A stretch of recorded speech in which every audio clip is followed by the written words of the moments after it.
Good morning, everyone. After an exhaustive investigation, it has now been announced there will be no charges filed in the Meier case. In a news conference that just wrapped up, St. Charles County Prosecutor Jack Bannis says what happened in this case did not violate any law that prosecutors can prove. Fox 2's Sean Lindsay is live in St. Charles with the details. Sean? Good morning, April and Kevin. This is a tragedy. There is no question about that.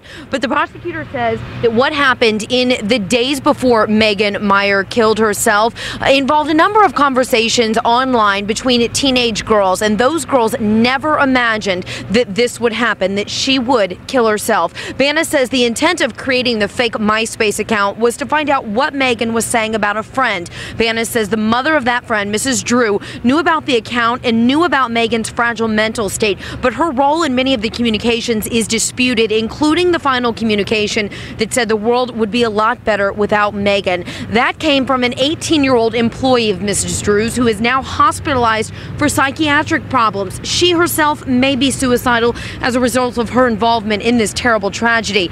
Meier killed herself after reading the message that she believed came from Josh. Josh never existed, but Megan believed he was her friend. Bannis says this case does not meet Missouri's harassment, stalking, or child endangerment laws. He says the purpose of the MySpace account was not to disturb or frighten Megan, which is necessary to prove under Missouri law. Their purpose was never to cause her emotional harassment. It's that we can prove. There's a difference between what people think or what we may believe the reason was that they created this. It's what we can prove.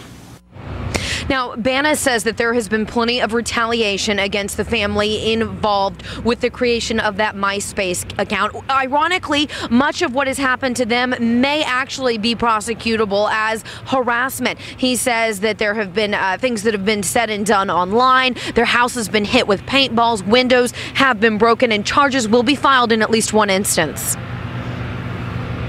Because we can't prosecute somebody, it certainly doesn't justify violating the law. We live in this country by the rule of law.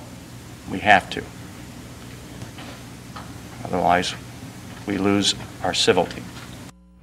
Now, Bannis says there are certainly some loopholes in state laws that he believes need to be addressed. But this case involved so many people, so much she said, that even if there were an internet harassment law in place, he doesn't necessarily know if this case could be prosecutable under that law. He does want the state to go ahead and look into those things. But again, the circumstances of this case just so bizarre and involving so many people, all of which very difficult to prove under the law. Live in St. Charles, I'm Sean Lindsay, Fox 2 News.